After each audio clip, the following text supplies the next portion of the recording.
afternoon or maybe evening, everyone.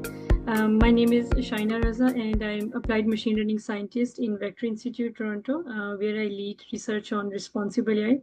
A bit background about me, like I'm PhD in computer science from Toronto Metropolitan University, and my specialization was in recommender systems, especially in fairness in machine learning. So that has been motivation for my life. I mean, later in the career. And after that, I did my postdoc from University of Toronto and Public Health Ontario, where I was leading the project related to fairness in machine learning for the public health mainly. After that, I joined Vector Institute. So the work I'm going to present today is done in Vector Institute. I'm very excited to be presenting in this venue, which is great, I must say. And so I will be talking about HumaniBench. I would say the first of its kind benchmarking framework that is designed specifically to evaluate large multimodal systems through a human-centric lens. So, like in a time when AI systems are making increasingly critical decisions from like content moderation to healthcare, it is very important we ask not just how accurate these models are, but how fair, transparent, empathetic, and robust they are truly in real world human context. So HumaniBench take this challenge by introducing 7 unique evaluation tasks that I will be explaining sooner. And each of these tasks reflect a key human value, such as fairness, multilingual equity, visual grounding, resilience to adversarial inputs. This work is the result of a strong collaborative effort across Vector Institute and different researchers, for example, from University of Central Florida. And we have been working on this framework like from many months, and finally we had made it out with dataset, code, and all the project website. The links are given here.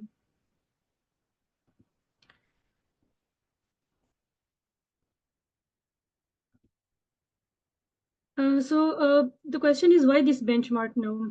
Large multimodal systems like GPT-4 or Gemini, Qwen 5.4, and like many latest of these, they're showing incredible progress in terms of raw capabilities, better vision, faster reasoning, more fluent generation. And honestly, that is very, very impressive that how these models are working, sometimes even much better than the human itself.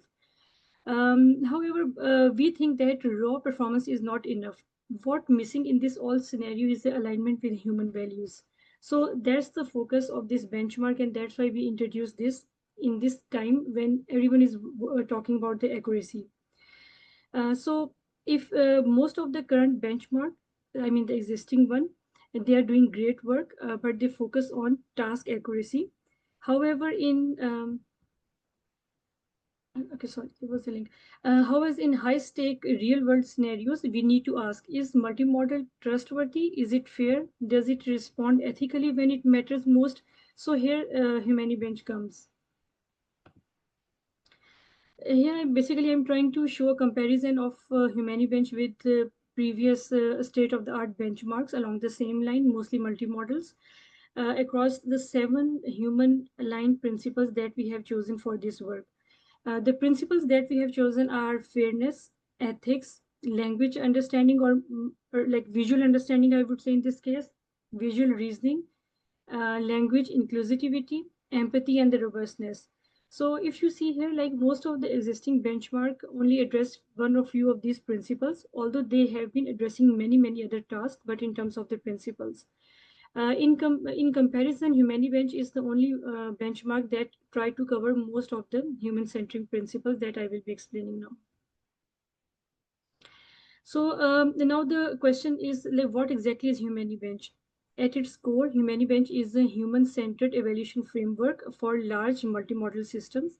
It is built around 7 core principles that we have taken from the study of the human-centered AI. Again, it's like fairness, ethics, language, visual understanding, visual reasoning, language inclusivity, empathy, and the robustness. We translate these principles into 7 practical evaluation tasks, including some open-ended and some close-ended visual question answering. Altogether, we are providing a data set. The dataset consists of 32,000 real-world image question pair that is sourced from actual news articles which make it very much like close to the real world scenarios. And then we perform benchmarking of the latest models. We evaluate basically two families of the model, closed source and the open source. And then we try to see that which of these model aligned best to the human-centric values. This is a whole framework like I tried to capture in one slide. So if you see like on the very top, there's a data curation. In terms of the data curation, as I mentioned, we have that is mentioned in the paper as well. There are like 58 news resources, like real world news outlets. We have taken news articles and the first and the main image corresponding to each news article. From those websites, we obviously performed curation, and there was ethic boards and everything that has been approved in that thing. After that, like obviously we clean them, deduplicate, and like performed a lot of filtering. Once we have this data set, then we prepared it for different tasks. So there's the annotation, the data curation pipeline. Um, Most of our tasks, they are being curated through AI. We use GPT-4o as an annotator, which is very famous these days for the annotation task, and also good for scalability and as well as reliability. And after that, like each and every task and each and every piece of annotation has been rigorously evaluated through like human intervention. Like there was a huge process of the human feedback that how to see each and every label.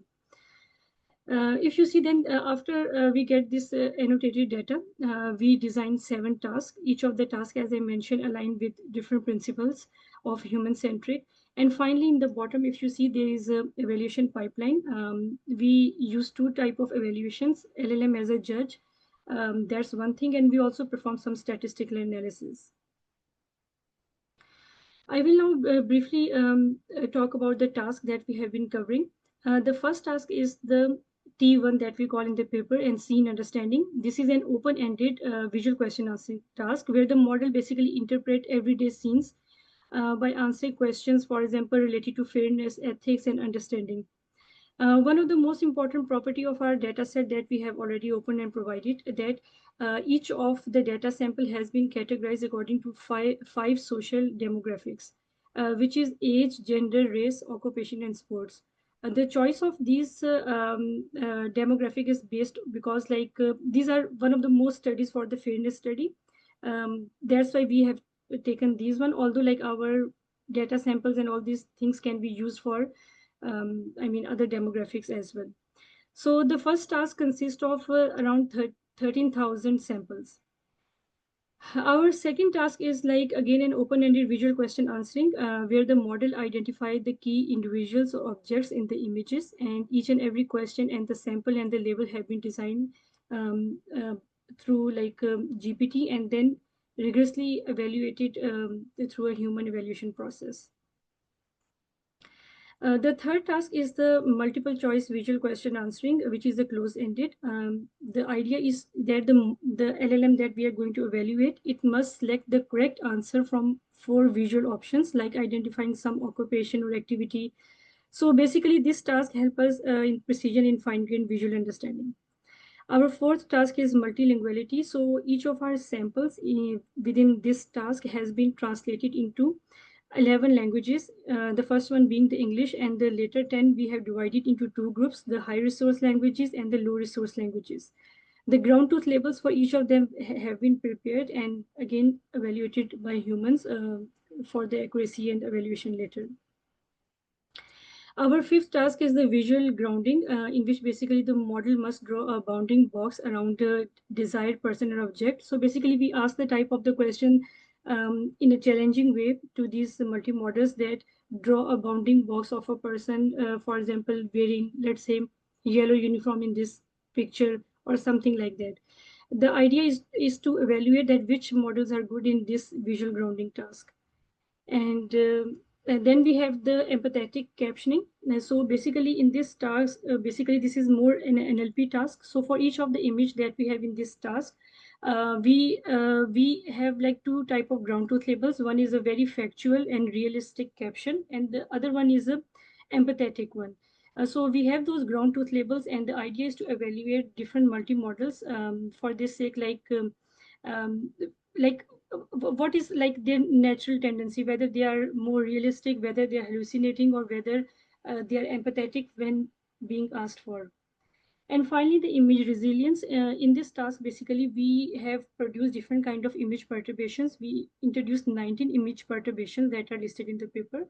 And the idea is to basically see whether those big LLMs that we have been using these days, they are able to find the visual information from the when the images are perturbated, or whether they change their tendency or produce more bias, or they miss some information. So these are some of the tasks we have been evaluating. This is just a summary of all these tasks and how many data samples and how many human-centric principles have been applied to each of them. This is available in the paper. Once we have all the tasks ready, we have now labeled data, and then we perform the benchmarking. We choose two closed source model, GPT-4, OpenAI family, and Gemini. And for the open source models, we have 13 different latest open source models that are listed in the paper. And we basically try to evaluate each of these models for all the tasks that we have defined. This is a summary of the results. So I'm already, I think, over time for 2 minutes. I can quickly explain that what are results and finding. So if you see in this table, basically we provide a comprehensive look at how each of the 15 models perform across our 7 human-centric principles across all the tasks. So our broader findings are that the closed source models, for example, GPT-4 and GPT-4, I mean Multimodal, and the Gemini Flash, they consistently rank highest among most of the tasks. This is based on our results. GPT-4 scores nearly 99% on ethics and leads in visual reasoning and empathy. Gemini is just behind, suggesting closed source models still set the bar for overall alignment with human values. However, surprisingly, we have some other findings also. For example, Quen 2.5 that stand out the best in terms of the visual grounding. It has the highest also like fairness score in this task, and it also performed best in terms of the visual and the visual grounding and the bounding box task. Following that, like Lava V1.6 also performed very well in understanding empathy and the robustness. 5.4 score, excellent on ethics and the reasoning. And then Gemma, Coke, VLM 3.5, they occupy basically the mid-tier.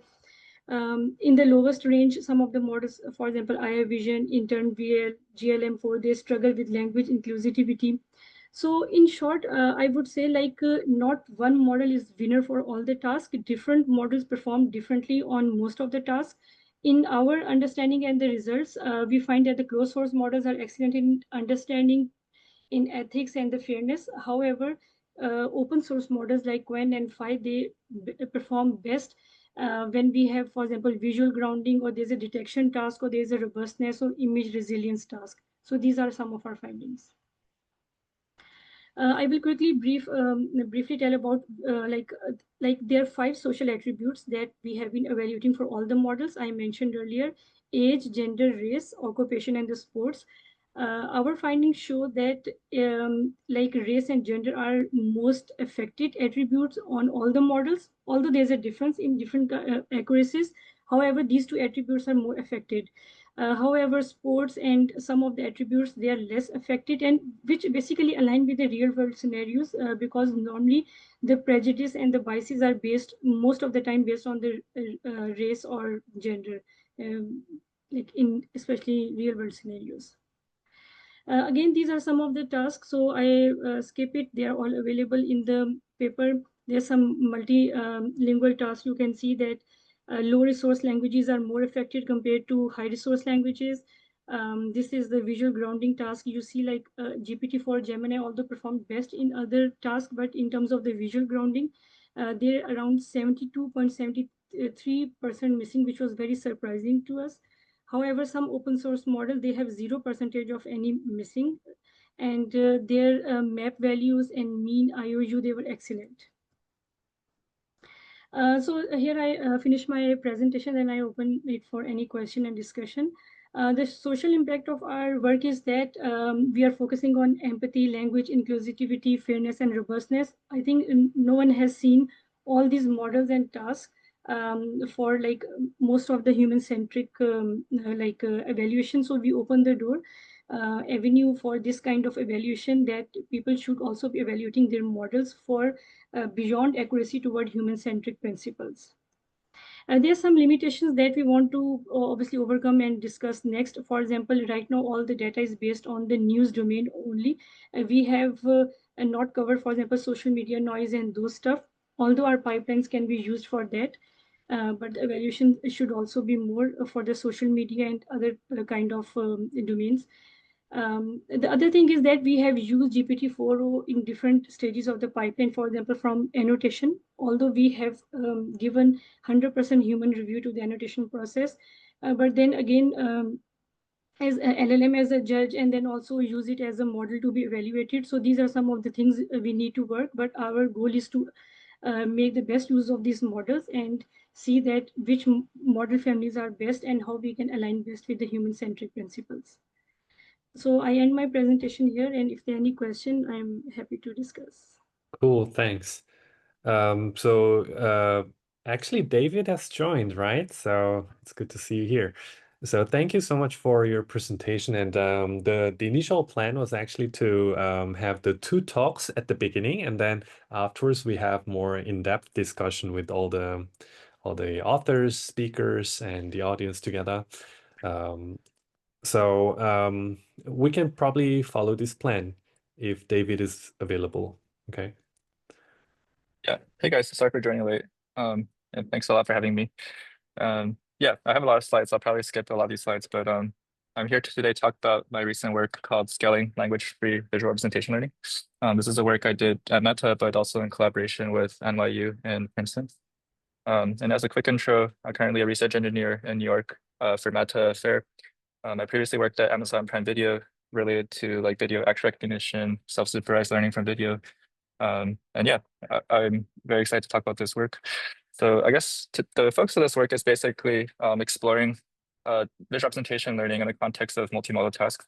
And within visual representation learning, there's kind of been like two separate families of approaches. In the self-supervised category, there's been methods like MoCo, MAE, Dino, and the idea is basically that these methods will try to learn a representation from the image itself, typically through things like augmentation or masking. And on the other hand, we have a family of models such as CLIP, which I would call like language supervised. Essentially, they're trained with like image and text caption pairs in a contrastive objective. And basically, the text information is believed to kind of strengthen the image representation through the diversity and world knowledge that's embedded in the text. These methods also differ a lot in terms of like the scale of data they are trained on. So like historically, a lot of self-supervised works are trained on ImageNet scale data, whereas CLIP models were trained on like web scale image text pairs collected from the internet. And these models have differed in their capabilities. For example, like self-supervised models are quite good for your classical vision tasks like classification and segmentation. CLIP models are widely used as the backbone for multimodal language models. And so we are kind of asking a question of like why that's the case. So like a lot of VLMs will use CLIP as the visual encoder. And there have been works which have actually like compared visual encoders for like multimodal language models. This plot is taken from the Cambrian paper. And the blue line here is basically CLIP. The red line is like Visual SSL. So there's like an established performance gap between like CLIP models and Visual SSL for multimodal language tasks.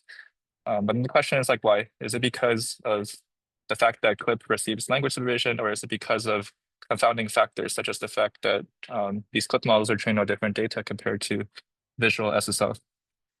So basically in this work, we propose to kind of quote unquote modernize Visual SSL or compare in a more apples to apples setting to CLIP.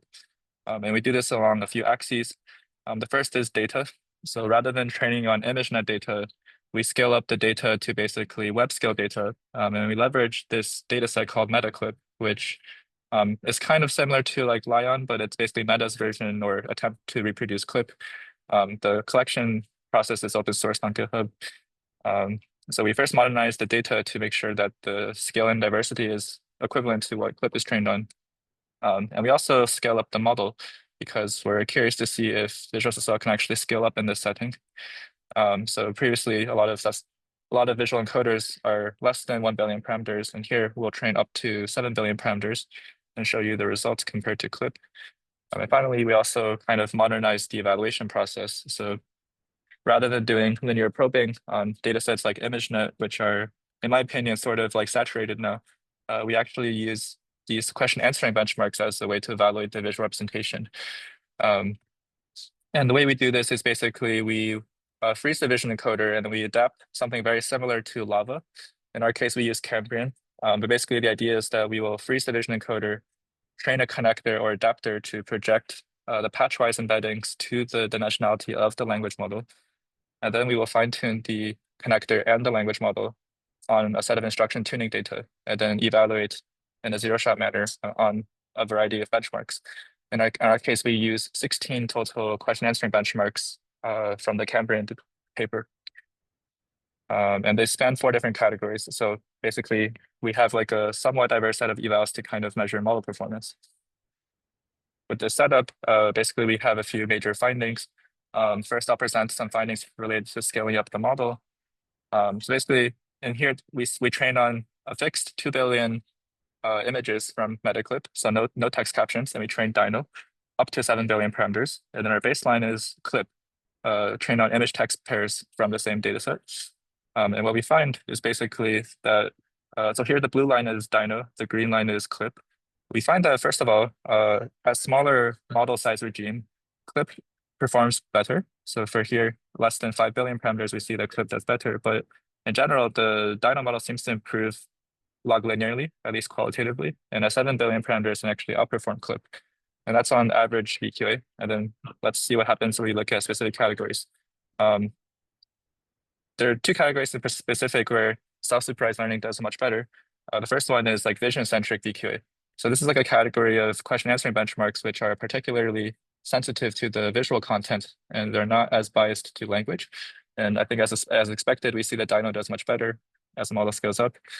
But what's more surprising is the fact that Dino can actually do very good on OCR and chart understanding. So this is like a category of question answering benchmarks, which typically were dominated by models like Clip, and people assume it's because Clip receives like a lot of language supervision. But here we show that actually you can do very well on OCR chart just by doing self-supervised learning on the vision encoder. So that's the quick question here. When you're scaling a model, are you also scaling data, or is it kind of the same across different sizes of models? Yeah, here we take like a fixed set of 2 billion images and we scale up the model. So data is fixed and we only increase the model size. Okay, thanks. Yeah, that's for controlled comparison. And then here we'll actually scale up the data. So here instead of, so here we fix the model to the 7 billion parameter model, and then we take different amounts of data ranging from 1 to 8 billion samples. And then we'll train Dino and Clip again and see what happens. So here the blue line is still Dino, the green line is Clip. We see the performance gap is a little bit smaller, but in general, Dino still outperforms Clip even when training on more data. So essentially it means that at larger data regimes, we also see that self-supervised learning scales like a little bit better than Clip. And the same general trends hold. So better than Clip at vision-centric as well as OCR and chart. And with more data, actually Dino can actually close the gap with Clip, meaning that now there's effectively no difference between Clip and Dino at this scale for OCR and chart understanding. So we know that basically self-supervised learning can improve with larger models conditioned on having diverse and large enough data. And so we did some other experiments to kind of analyze these findings. So first is like, does this behavior like generalize to other self-supervised methods, or is it just specific to Dino? So to answer this question, we basically tried MAE, which is like another self-supervised method, but the objective is more like pixel-wise reconstruction. And here the orange line is MAE. We see that basically Dino does better overall, but qualitatively MAE seems to also have like similar scaling behavior. And it's also better than Dino at OCR chart. So even though these 2 methods, they learn different representations, I guess there's still potential to improve other self-supervised methods by training on this type of like web scale data. So I think that's the takeaway here. It's probably not specific to just Dino. Another question we asked is, what happens if we use like conventional data like ImageNet instead of the types of data that Clip uses to train? So we trained Dino ranging from 1 to 3 billion parameters on ImageNet data, and that's the red bar chart here. We see that basically there's no longer any noticeable scaling trend for VQA nor for ImageNet classification. So that suggests that we probably want to train on diverse and large enough data if we want to scale up our vision encoder. Third question we asked is, how does it perform on your classic vision tasks like classification and segmentation? So we did like linear probe on ImageNet as well as 80/20K NYU depth. And we find that basically it's competitive with Dino, but it also outperforms the Metaclip baseline. So here the orange line is Metaclip, the green line is Dino. We can outperform Metaclip and we're a little bit behind Dino, but one reason is because the off-shelf Dino model is actually trained on data that's curated in the distribution of the evaluation data sets, but here we only train on web scale images, and yet we're still able to achieve competitive performance on these tasks. So I think it's a good thing. It means that you can achieve vision encoders which are good at both VQA as well as for classic vision tasks. And then another question we asked is, why does like web scale data improve OCR and chart performance? One hypothesis we have is that web scale data actually contains a lot of rich text information. So for example, like a lot of images on the web are not just object-centric images, they actually contain a lot of captions. And it's a little bit hard to see here, but these are kind of like images of textbooks or like charts. And this is a fairly high proportion of web data actually. So we did an experiment where we filtered the original Metaclip data using a simple prompt, like does this image contain any readable text or does this image contain any charts? And we came up with two subsets of data, which I call light and heavy. And they just differ in terms of like the degree of concentration of text in the image. And surprisingly, even though these images are not very object-centric, when we pre-train Dino on these subsets, we can actually, first of all, improve OCR chart performance by a lot, but without a drop on other categories. So it means that it still learned a visual representation that is like somewhat general, but especially with the improvement of OCR and chart, which I think is maybe not so surprising because the images contain text. But yeah, I think this experiment kind of suggests that maybe there's potential for data filtering as a way to improve self-supervised learning, in addition to scaling the model. And we think that self-supervised learning can actually take advantage of the text in these images. Yeah, I think I'm running out of time, but let me just quickly say one more thing. We also did like a time of toy experiment to explore maybe a more mechanistic level, like why can SSL learn strong representations for multimodal modeling? We were kind of inspired by the Platonic hypothesis paper from Philip Isola's lab at MIT, which basically hypothesizes that like different modalities will eventually converge to a shared representation at scale. So we borrowed the same experimental setup from their paper, which uses 1,024 samples from Wikitext. And basically they compute mutual nearest neighbors using image as query or using text as query. So for example, if two of the nearest neighbors overlap, then the alignment score is like 20%. Given this, we measured this for different model sizes, and we find that, first of all, when we change the data from ImageNet to Metaclip data, we see a very large boost in the alignment. And when we scale up the model, we see a little bit more alignments, but then when we train on more Metaclip data, we see also more alignments. So basically, as the model trains for longer or scales larger, we think that maybe naturally the visual representation will align a little bit more with the language model, even if there is no explicit alignment process. So I'll just wrap up and say that like we have pretty good SOTA results on this controlled setting for different VQA tasks, and we have like pretty strong classic vision results. So we think there's potential basically to continue improving self-supervised learning via training on web scale images and also larger model sizes. Yeah, and I think that's my takeaway for this talk. Thank you very much. Thanks a lot for the great talk. Okay, so maybe we can jump into the discussion session now. So the podium is basically open to everyone to ask questions. So if you have any question, please go ahead.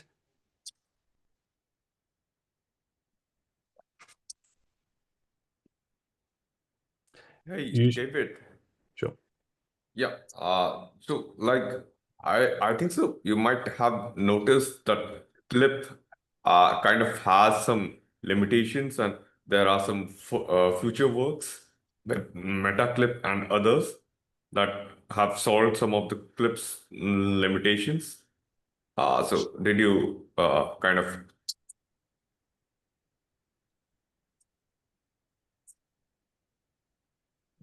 Sorry, is my internet bad? I can't hear who's talking.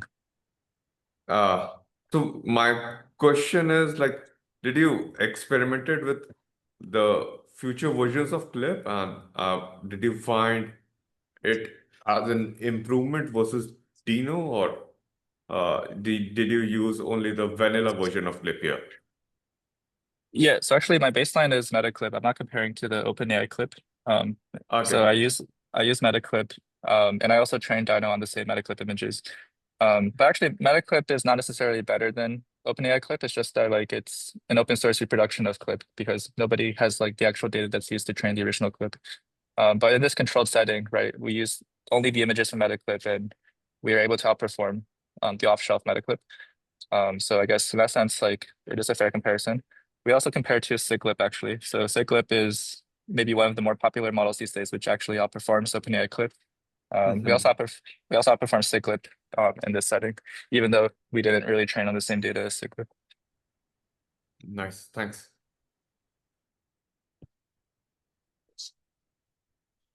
So there was also a kind of discussion of what is the best way to kind of pre-train a visual representation. Yeah, so this is a question for David as well. And I remember some others try to pre-train the visual representation with, let's say, object detection quite some time ago.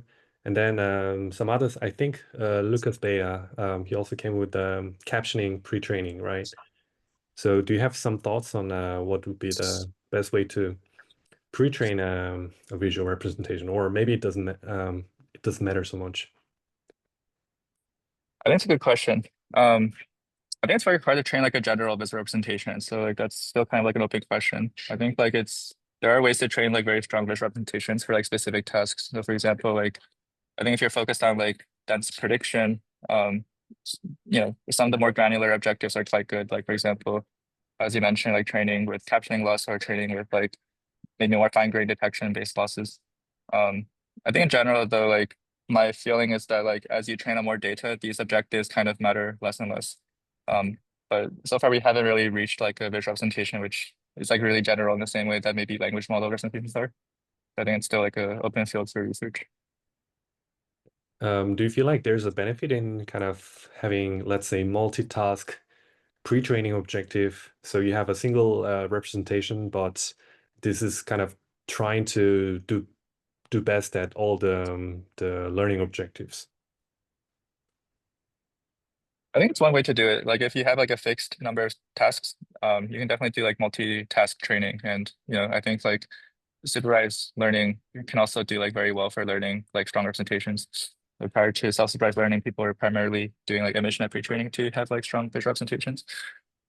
So like, yeah, I think it depends on the use case, but multitask training may not necessarily lead to like a representation that'll generalize outside of those set of tasks. So I guess it kind of also depends on what tasks you choose. Do you think there may be any kind of clash in the objectives in a sense, right? Maybe some of the invariances that are useful for some of the pre-training tasks maybe not so useful for the others. So there's necessarily a choice that you have to make. Oh yes, that is a good point. Like for example, if you're doing like contrastive learning, then you also want to combine like pixelized reconstruction, and those things might conflict because like pixelized reconstruction might learn like more lower level signals, and then contrastive learning might learn like a more high level semantic signal. So I guess you shouldn't necessarily like combine every single loss, and you might need to take a more opinionated approach on what you want the representation to learn. Honestly, I think like a lot of these self-supervised learning works have tried to like stay a little bit more general. I'm kind of in favor of like a simpler approach, but I think like good engineering can also lead to good representations as well. Yeah, thanks.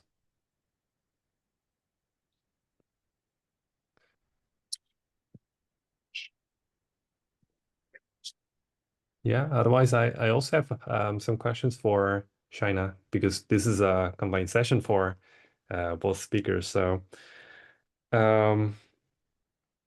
this is a nice benchmarking effort for human values.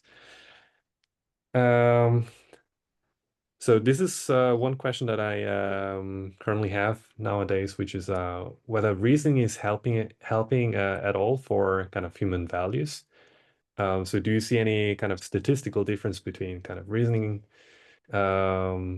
models and vanilla models without reasoning? Yeah, I mean, I definitely, that's a great question. So even in our benchmark, we have performed this experiment, like simple, like zero shot and then doing more COT. Our observations are again that like models become more empathetic and less biased, like produce less toxicity or bias when we like say them to be like to like like a chain of thought or different methods when we introduce reasoning in that. So that definitely had a huge difference. I mean, in terms of like model accuracy and less bias and more empathetic behavior. I see. So Mm-hmm. does that mean kind of the model has the capability to be better, kind of Mm-hmm. better like human aligned, let's say, but somehow you need some additional nudge to kind of let them be like that? Mm-hmm. Definitely, like I mean, some additional nudge because the way we have prompted them, like we have introduced, like kind of provoke them to produce, be more empathetic in our prompts. Like we have introduced this kind of thing. um, a lot more nudges were from our side. So we didn't like use, for example, we didn't use O3 or O1. I mean, definitely if we use them, I would be in a better position to see that their implicit behavior making more sense. But like whatever the models we had currently, by introducing this reasoning aspect and we make it more explicit, they start behaving like more human aligned. That is for sure. However, one surprising observation is about the deep seek, like even like it's I know the in the vision model like it's much different than the simple rven, but still we had a lot of like bias and less human alignment. These are some of the surprising facts and we are still working on this, that what could be the reason and how to make these models much better, much more human aligned. Oh, thanks.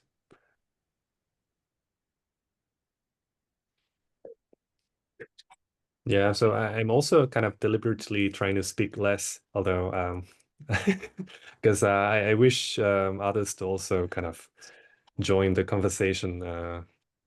So please feel free to do so. Otherwise, I also have some list of questions.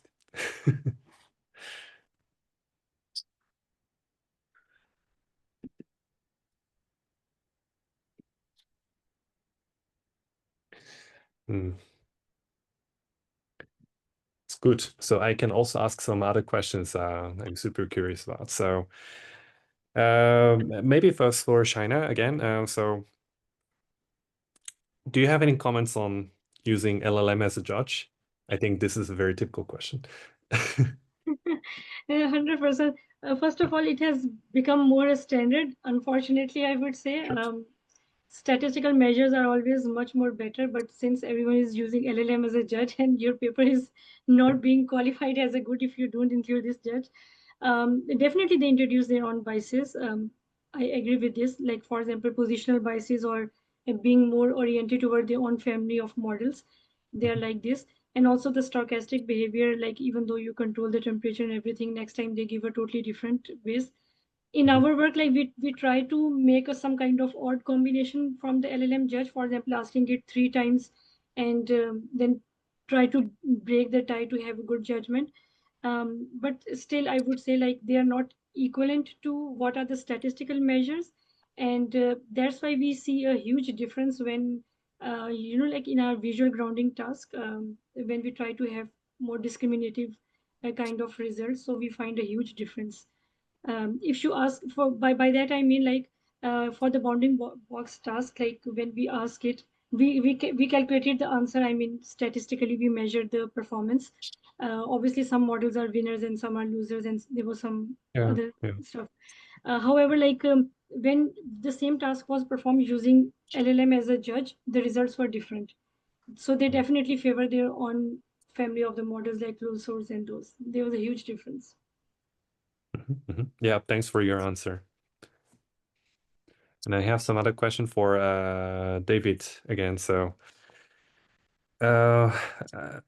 So I was wondering about the technical details regarding the architecture, exact architecture type. So when you're comparing Dino and Clip, do they actually share the exact identical architecture, or are they somewhat different?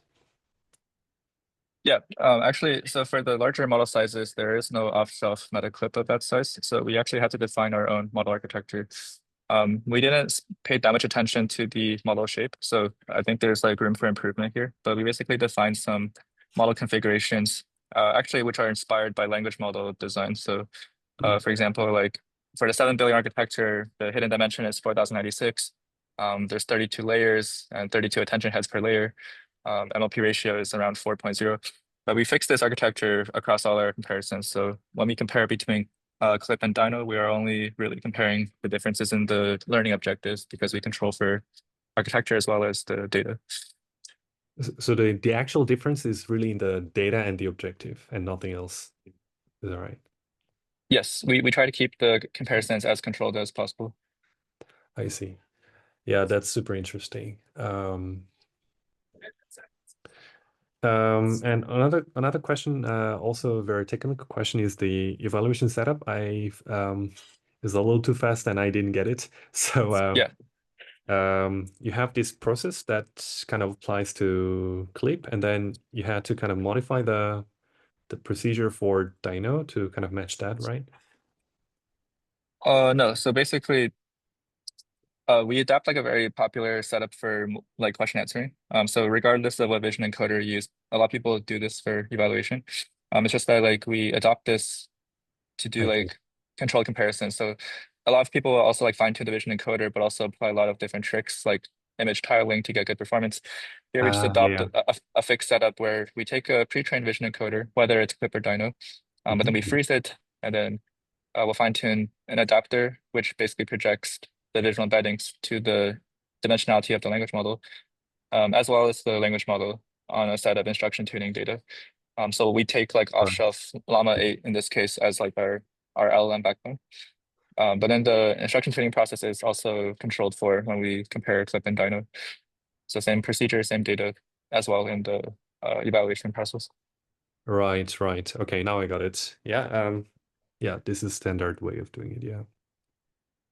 Yeah, I would say like this is relatively less common for like evaluating self-supervised methods. So I guess in the past, like a lot of self-supervised methods were only evaluated on things like image classification and object detection, which I think are still like very useful evaluations. And in our work, we also did these evaluations. But we think that basically also branching out to these types of question answering evaluations can also be quite helpful because these benchmarks are a bit more diverse than just ImageNet or Coco. Yeah, I guess people just want to kind of use what others have used in the past, right? And so they just build on the benchmark over and over again. But now that you have done this kind of unifying work, maybe they can start using this as a baseline. So is the work kind of open source as well? Yes. So basically, if you guys go to Facebook research/WebSSO, we have like the model definitions as well as the inference code, as well as the model checkpoints. We don't release the training code just because it's actually the same as the off-shelf Dino and also open clip training code. But if you guys need help with training, I can also help you guys out. Yeah, on Hugging Face, we have like a whole collection of models which you can download. And the usage is actually very simple. So basically, you can either use like the auto model, but it's actually like the same as just like the off-shelf Dino because we already modified the configs to fit with Dino. So it's pretty plug and play for whichever application you want to use the models for. The same thing for MAE. Okay, that's super nice. Thanks for open sourcing everything here. Yeah, of course. So maybe Shaina, can you also kind of say some words about availability of the benchmark and so on, like how to use the benchmark? Yeah, for sure. Let me share my screen. So we have made everything available. Just let me share my screen quickly. Sure.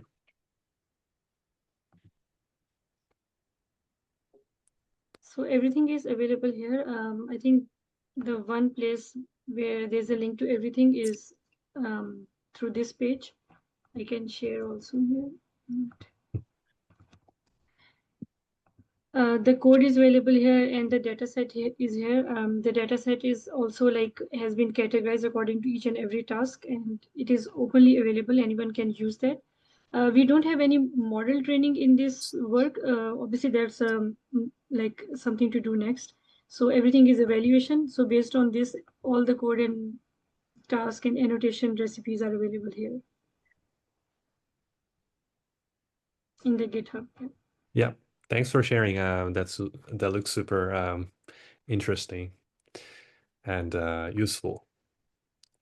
Thanks. So, is there any other questions?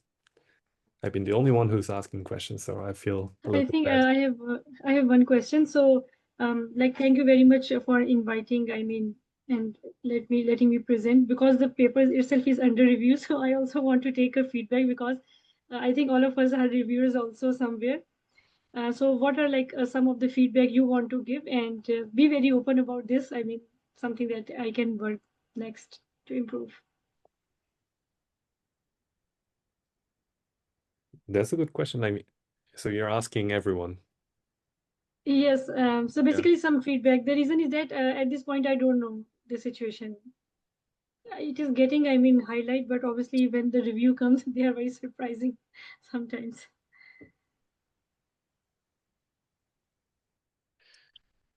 It'll be a different set of people. Those reviewers are always coming from some place that I didn't know.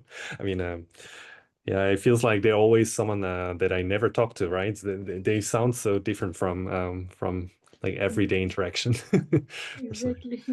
Like, for example, I know one of the thing is consensus on the definitions of these human-centric principle. For example, like I had some papers in the past related to bias and disinformation. One thing that is always a conflict among the reviewers is that we don't agree to your definition of bias or Yeah. stuff, you know. Yeah, I've seen like previous attempts. But, so if you're citing some psychology work or philosophy work, right, then you're kind of avoiding the criticism in that way, right? I've seen that strategy as well. But yeah, I don't know. Maybe I had a similar kind of question regarding the fairness and ethics, how ethical these models are and so on, right? So again, yeah, I think this is a definition question, and maybe the definition is not single. It's probably very difficult to define in a single way, right? In a unified way, and maybe it's a little bit subjective as well. So maybe there has to be some consideration of different aspects of this. I don't know how you cope with that in your work. Yeah, I mean, there's definitely, I think, I mean, like we have obviously seen like some human-centric literature, and there's not pure computer science. So here's the thing, but I don't know like how well we are able to present this thing. Because there's, as you mentioned, there's no single consensus on one definition. It's very subjective. So that's that's, I mean, one of the things. Yeah. So how do you like get links to these papers? Is there some newsletter or something? Well, I so mean, so we're papers. we're actually building this website, Research Trend AI, right? And I'm following the latest papers from the vision language models domain, but also there are like close to 100 different communities here. So Oh, the goal is fantastic. to extend the current kind of conversation that we are having now to close to 100 different communities. And that requires a lot of automation, but for now it's reliant on a lot of my human effort here. But we are thinking of kind of making this more like a reading group kind of session. So we anyways have to read papers, right, from each other. So maybe we can vote for papers that we can read together. And the person who gets a lot of votes get invited to give a talk, and then we can set the time together that kind of works for the authors and the audience, and have more spontaneous sessions where we talk about the paper. So that's kind of the idea. That's, I think, excellent. At least I'm happy, like, our paper has passed this first initial review. Obviously, like, it get attention. So, I mean, honestly, any feedback, even after the talk or something, is there something feedback in your website also for the authors, not just for your community? Well, there's a comment section, but I haven't seen any comments yet in our website. But also, like, yeah, we're going to encourage people to write emails to you, for example, if you need any feedback. So, Can I raise a question to the group? I have a thing I've been thinking about. I'm curious from your perspective, since you guys are more working on language. So we know that like language can help vision. Do you guys think there's potential for vision to help language? Or can you think of any cases where maybe like being more visually grounded can actually help for like language tasks? I thought that was particularly the case when you have to kind of imagine something, or for rendering task, right? Typical Illustrator task where you type in something, right? So typically, when I try to write a code for, let's say, generating a plot in Python or generating some rendering of some conceptual figure, the language models are failing so much in writing the right code. And maybe by doing the right rendering and kind of incorporating some vision component inside, maybe this is improved. But that's a very obvious example that just comes to my mind now. But yeah. Yeah, I think it's a good example. I think another thing I was thinking of is like, I think there are some language benchmarks which are testing like spatial reasoning. So they'll say like, you have some objects which are arranged in a particular way, but then maybe it's helpful to actually imagine visually how those objects are arranged in order to answer the question. Yeah. I'm also wondering whether, like, let's say LaTeX formulations are also more easily understood by looking at the visual representation or visual rendering of the LaTeX. So for, let's say, if you're improving, maybe the rendered version of the equations are kind of working better than the LaTeX, raw LaTeX. Although I don't know if that's the case. Maybe that's such an easy rendering that it doesn't probably make much difference. Yeah, I think it's a good example. And also I think like a lot of web agents right now, my understanding is like they operate on like the DOM level. So they use like HTML as input, but I'm just wondering if there's a use case for like a vision encoder like WebSSL where it's actually good at reading the text on the page. So then maybe you can actually operate at like a screenshot level. Yeah, I think a big component in kind of text on the web or any kind of rendered text is the layout. And without the layout information, you're losing a lot of information from the text, I think. I see. Yeah.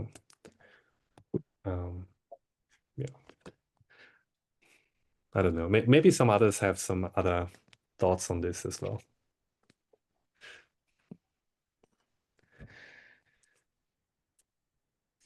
Otherwise, we also closed the session a little bit early because we want to kind of emphasize once again to thank the speakers, right?